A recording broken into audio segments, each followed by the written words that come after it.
Hello welcome back to my YouTube channel. ಹೇಗಿದ್ದೀರಾ ಎಲ್ಲರೂ? ಚೆನ್ನಾಗಿದ್ದೀರಾ ಅಂತ ಭಾವಿಸ್ತೀನಿ. ಇವತ್ತಿನ ಬಿಗ್ ಬಾಸ್ ಪ್ರೋಮೋ ಅಪ್ಡೇಟ್ ಆಗಿದೆ. ಸೊ ಇದರಲ್ಲಿ ಅಶ್ವಿನಿ ಕಾವ್ಯ ಅವರ ವಾರ್ ಅಂತೂ ತುಂಬ ಜೋರಾಗಿದೆ ಅಂತಲೇ ಹೇಳ್ಬೋದು. ಇಲ್ಲಿ ನಿನ್ನೆ ನೀವು ನೋಡ್ಬೋದು, ಒಂದು ಡ್ರಮ್ ಇಟ್ಬಿಟ್ಟು ಅದರಲ್ಲಿ ನೀರನ್ನು ಯಾರು ಎಷ್ಟು ಸೇವ್ ಮಾಡ್ತಾರೆ, ಸೊ ಆ ಒಂದು ಟೀಮ್ನ ಒಬ್ಬ ಕಂಟೆಸ್ಟೆಂಟ್ ಕ್ಯಾಪ್ಟನ್ಸಿ ಓಟದಲ್ಲಿ ಇರ್ತಾರೆ. ಸೊ ಇನ್ ಕೇಸ್ ಏನಾದರೂ ಆ ಒಂದು ಟೀಮ್ ಸೋತು ಹೋದರೆ ಅವರು ಎಲಿಮಿನೇಷನ್ನಲ್ಲಿ ಇರ್ತಾರೆ. ಸೊ ಅವರು ಎಲಿಮಿನೇಷನ್ ಆಗ್ತಾರೆ. ಸೊ ಈ ರೀತಿಯಾಗಿ ಒಂದು ಗೇಮನ್ನು ಕೊಟ್ಟಿದ್ರು. ಅದರಲ್ಲಿ ಇವತ್ತು ಅಶ್ವಿನಿ ಅವರು ಡಿಫೆಂಡ್ ಮಾಡುವಂಥದ್ದು ಅಷ್ಟೇ ಅಲ್ಲದೆ ಮತ್ತು ಕಾವ್ಯ ಅವರು ಕೂಡ ಡಿಫೆಂಡ್ ಮಾಡುವಂಥದ್ದು.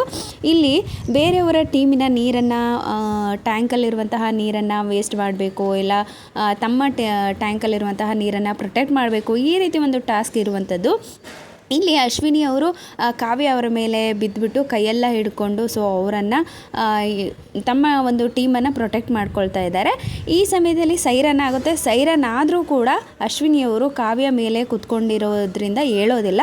ಆಗ ಕಾವ್ಯ ಅವರು ಹೇಳ್ತಾರೆ, ಬೇರೆ ಅವರ ಸಹ ಕಂಟೆಸ್ಟೆಂಟ್ಗೆ ಅಂದರೆ ಸ್ಪಂದನ ಅವ್ರಿಗೆ ಹೇಳ್ತಾರೆ, ಆ ಎಮ್ಮಂಗೆ ಎಷ್ಟು ಕೆಟ್ಟ ಬುದ್ಧಿ, ಸೈರನ್ ಆದರೂ ಕೂಡ ಅವರು ಹೇಳಲಿಲ್ಲ, ನನ್ನನ್ನು ಟೈಟಾಗಿ ಹಿಡ್ಕೊಂಡಿದ್ರು ಅಂತ ಹೇಳಿ. ಸೊ ಇದಾದಮೇಲೆ ಮೋಸದಿಂದನೇ ಆಡುತ್ತೆ ಆ ಎಮ್ಮ ಅಂತ ಎಲ್ಲ ಮಾತಾಡ್ತಾರೆ. ಇದು ಅಶ್ವಿನಿಯವರು ಟ್ರಿಗರ್ ಆಗೋದಕ್ಕೆ ಪಾಯಿಂಟ್ ಔಟ್ ಆಗುತ್ತೆ. ಇದಾದಮೇಲೆ ಅಶ್ವಿನಿಯವರು, ನೀನು ನೋಡಿದ್ದ ಮೋಸದಿಂದ ಆಟ ಆಡ್ಕೊಂಡ್ಬಂದಿದ್ದು ನೀನು ಯಾವಾಗ ನೋಡಿದೀಯಾ, ನೀನೇ ಏನೋ ಆಡ್ತಾ ಇಲ್ಲ ಅಂತ ಹೇಳ್ತಾರೆ.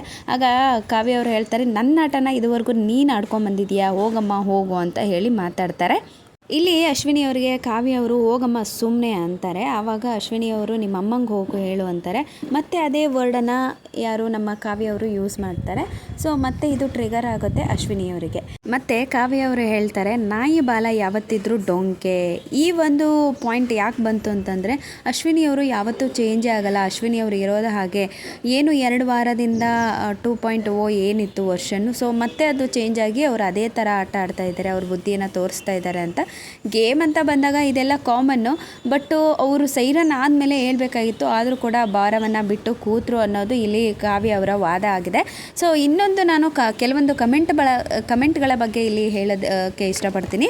ಯಾಕೆಂದರೆ ನಮಗೆ ಯಾರೇ ಒಬ್ಬರು ಕಂಟೆಸ್ಟೆಂಟು ಇಷ್ಟ ಆದರೆ ಅವರಿಗೆ ಸಪೋರ್ಟ್ ಮಾಡೋಣ. ಅದನ್ನು ಬಿಟ್ಟು ಬೇರೆ ಕಂಟೆಸ್ಟೆಂಟ್ ಇಷ್ಟ ಇಲ್ಲ ಅಂದಾಗ ಅವರ ಬಗ್ಗೆ ಹೀನಾಯವಾಗಿ ನಾವು ಕಮೆಂಟ್ ಮಾಡೋದು ತಪ್ಪಾಗುತ್ತೆ. ಸೊ ಕೆಲವೊಬ್ಬರು ಇಷ್ಟ ಆಗ್ತಾರೆ. ಸೊ ಅಲ್ಲಿ ಕಂಟೆಸ್ಟೆಂಟ್ಗಳೇ ಒಂದು ಗೇಮ್ ಆದಮೇಲೆ ಚೆನ್ನಾಗಿರ್ತಾರೆ ಅಂದಮೇಲೆ ಸೊ ನೀವು ಯಾಕೆ ಕಮೆಂಟ್ಗಳಲ್ಲಿ ಹೊಡೆದಾಡ್ತೀರಾ?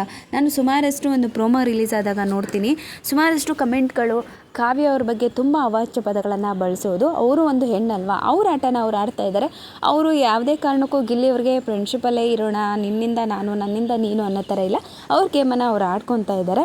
ಆದರೆ ಹೊರಗಿರುವಂತಹ ಜನ ತುಂಬಾ ಟ್ರಿಗರ್ ಮಾಡ್ತೀರಾ, ಪಾಯಿಂಟ್ಔಟ್ ಮಾಡ್ತೀರಾ ಅನ್ಬೋದು.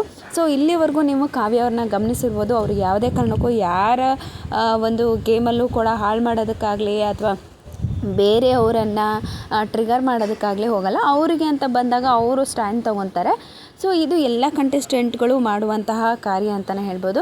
ದಯವಿಟ್ಟು ನಿಮ್ಗೆ ಯಾರೋ ಒಬ್ರು ಇಷ್ಟ ಅಂದು ಸೊ ಅವ್ರ ಪರವಾಗಿ ನೀವು ಮಾತಾಡಿ, ಅವರಿಗೆ ನಿಮ್ಮ ಇಷ್ಟ ಇಲ್ಲದೆ ಇರೋ ಕಂಟೆಸ್ಟೆಂಟ್ ಬೈದರು ಅಂತ ಹೇಳಿ ಅವ್ರ ಬಗ್ಗೆ ಅವಾಚ್ಯ ಪದಗಳನ್ನು ಬಳಸೋದು ತಪ್ಪಾಗುತ್ತೆ ಅನ್ನೋದು ನನ್ನ ವಾದ. ಸೊ ಅದಷ್ಟೇ ಅಲ್ಲದೆ ರಕ್ಷಿತಾ ಅವ್ರ ಬಗ್ಗೆನೂ ಅಷ್ಟೇ, ಮುಂಬೈಯವರು, ಸೊ ಕನ್ನಡ ಬರಲ್ಲ. ಸೊ ನಾನು ಇನ್ನೊಂದು ಮಾತು ಹೇಳ್ತೀನಿ, ಇಲ್ಲಿ ಕನ್ನಡ ಬರೋರಿಗಿಂತ ಕನ್ನಡ ಕಲಿತಿರೋರಿಗೆ ಬೆಲೆ ಜಾಸ್ತಿ ಅಂತ ಅನಿಸುತ್ತೆ. ಸೊ ನಿಮ್ಗೆ ಯಾರೇ ಇಷ್ಟ ಆಗಿರ್ಬೋದು, ವೋಟ್ ಮಾಡಿ. ಸೊ ಅವರವರ ಒಂದು ವೈಯಕ್ತಿಕ ಆಟಗಳನ್ನು ಆಡಿ ಅವರು ಬಿಗ್ ಬಾಸ್ ಟ್ರೋಫಿನ ಹಿಡಿಬೇಕಾಗತ್ತೆ. ಆದರೆ ನೀವು ಮಾತಾಡುವಂತಹ ಮಾತುಗಳು ಅವರ ಒಂದು ಓಟಿನ ಮೇಲೆ ಪರಿಣಾಮ ಬೀರಬಾರ್ದು ಅನ್ನೋದು ನನ್ನ ವಾದ. ಸೊ ಓಕೆ, ಇದು ಅರ್ಥ ಆಗಿದೆ ಅಂತ ಭಾವಿಸ್ತೀನಿ. ಇಲ್ಲಿ ನಾನು ಯಾರ ಬಗ್ಗೆನೂ ವಾದ ಮಾಡ್ತಿಲ್ಲ, ನೀವು ಮಾಡ್ತಿರುವಂತಹ ಕಮೆಂಟ್ಗಳ ಬಗ್ಗೆ ಮಾತ್ರ ನಾನು ಅರಿವು ಮೂಡಿಸೋದಕ್ಕೆ ಈ ಒಂದು ಚಿಕ್ಕ ಮಾತುಗಳನ್ನು ಹೇಳಿದೆ ಅಷ್ಟೇ. ಇದರಿಂದ ಏನಾದ್ರು ತಪ್ಪಿದರೆ ದಯವಿಟ್ಟು ಕ್ಷಮಿಸಿ. ಮತ್ತೆ ಒಂದು ಹೊಸ ವ್ಲಾಗಲ್ಲಿ ನಾನು ನಿಮ್ಮನ್ನು ಭೇಟಿ ಆಗ್ತೀನಿ. ಅಲ್ಲಿವರೆಗೂ ಟೇಕ್ ಕೇರ್, ಬಾಯ್, ನಮಸ್ಕಾರ.